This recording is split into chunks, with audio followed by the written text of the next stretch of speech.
Jamsin Entertainment. Hey YouTube, Steve again. I got another throwback review for you. It's the line. The line. You be quiet, please. I'm trying to do a review here for my viewers. The Lion King. I have one word to describe this movie. Beautiful. Thought I was going to say awesome, didn't you? Nope, I'm going down the alphabet. I just came from watching it, and the opening sequence, tears. Okay, not really like rivers, but there were tears. That's how beautiful it is. The movie doesn't stop there. They basically made Shakespeare for kids. That's genius. It takes a lot of talent to do that. You have Mufasa, the mighty king, and then his brother Scar, the slimy uncle, and then Simba, the upcoming youth.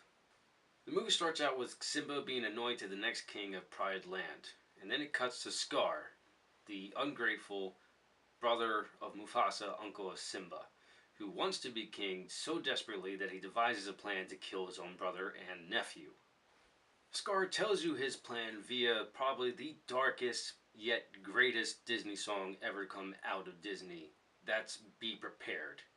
Scar does have minions, they're hyenas, and within the song Be Prepared, he has a legion of them. Scar starts out his plan by leading Simba into a false sense of security in a valley, where he says his father has a surprise waiting for him. And Simba's like, what kind of surprise? And he's like, Simba, it's to die for. Simba's waiting there, and Scar goes off, and he gives a signal to the hyenas, which they rile up a herd of wildebeest to stampede down through the valley, putting Simba in danger, because he knows Mufasa will be shortly behind to rescue Simba. The animators, storytellers, and voice actors do a fantastic job of demonstrating just how perilous the situation is. Because Mufasa gets Simba out barely, and he is climbing up a wall barely to make it out. And Scar looks like he's going to help Mufasa, but he digs his claws into his paws, and he whispers, "Long live the king," and throws him into the herd of wildebeest, still stampeding. And tragically, Mufasa falls and gets stampled to death.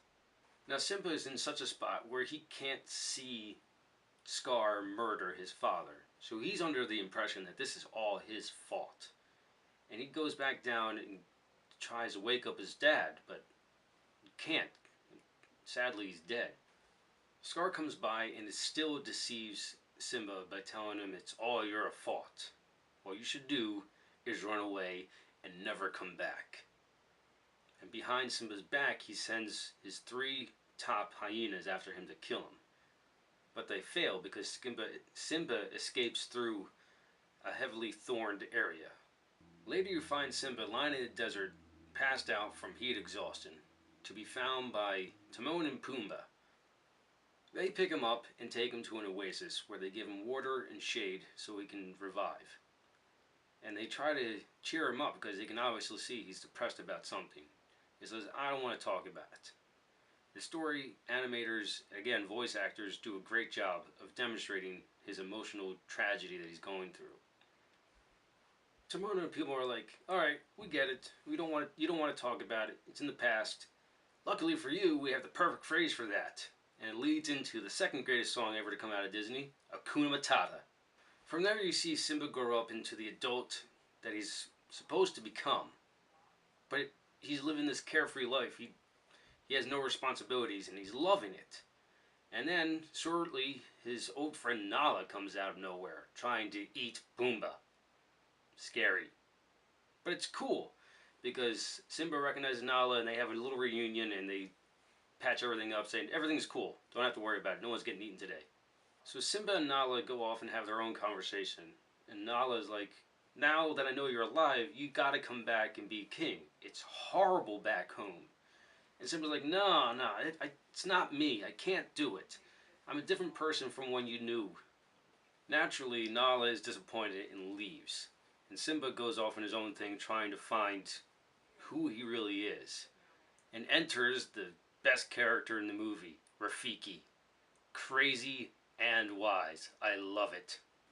Simba and Rafiki start to have a similar conversation that Nala had with him, Simba's like, I can't do it.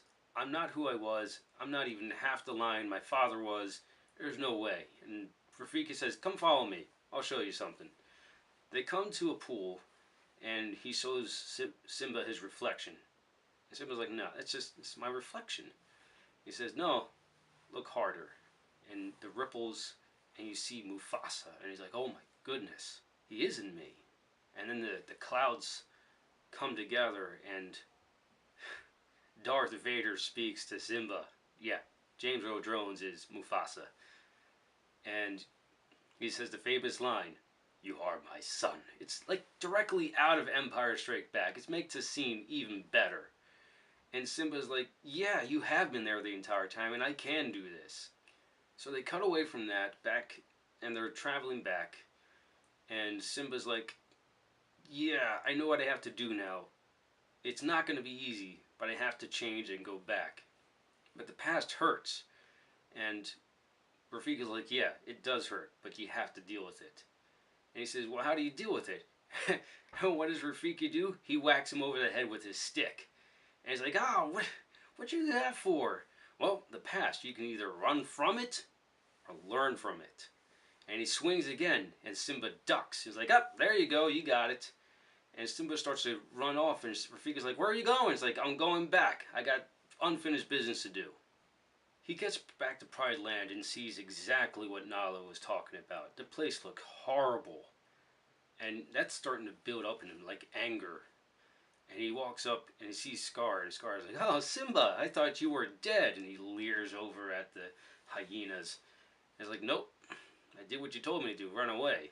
But I came back, because what you did is despicable. Scar still tries to use his old tricks on Simba. He says, well, you remember why you left, right? It's because you murdered your father. And the rest of the pride is like, what? Murdered your father? And Simba steps forward, is like, yeah, that's why I left. Scar goes on an accusatory rant about how Simba can't be king because of what he did, and how things are better under his rule. The lions are like, nah, things are pretty horrible under your rule. We want Simba. And from there, Scar just gets angry and attacks Simba. And they find each other in the same position that Scar and Mufasa were in. Simba dangling with Scar's claws in his paws. And Scar says, well, here's my little secret. I killed Mufasa. Simba leaps back up and tackles Scar and has his paw on his throat and makes him confess the truth. And Scar does, and Simba tells him to leave and never come back. And Scar tries to get one more slight in by tossing ash into his eyes. And another fight ensues. But Simba comes out on top and throws Scar down a cliffside. Now the hyenas start closing in on Scar. And they're not too happy, because during his battle with Simba, he said they were the enemy and the masterminds behind the coup. Scar gets overwhelmed by the hyenas, and that's the end of that. Simba becomes the king of Pride Land, has a son with Nala, and the circle of life continues. As I said at the beginning, this movie is beautiful. Great story, great cast, great characters, great music, great animation, just great all around. From beginning to end, it just pulls at your heart. And if you don't at least choke up while watching this movie, I suggest you go to a doctor to see if you have a pulse. Let me know in the comments below what you thought of the movie. Is it your favorite Disney movie? Does it fall within your top 5 favorites? Who's your favorite character? What's your favorite moment? Let me know. If you like what you saw, like it. If you think other people will like it, share it. If you really liked it, hit the subscribe button. Live your imagination.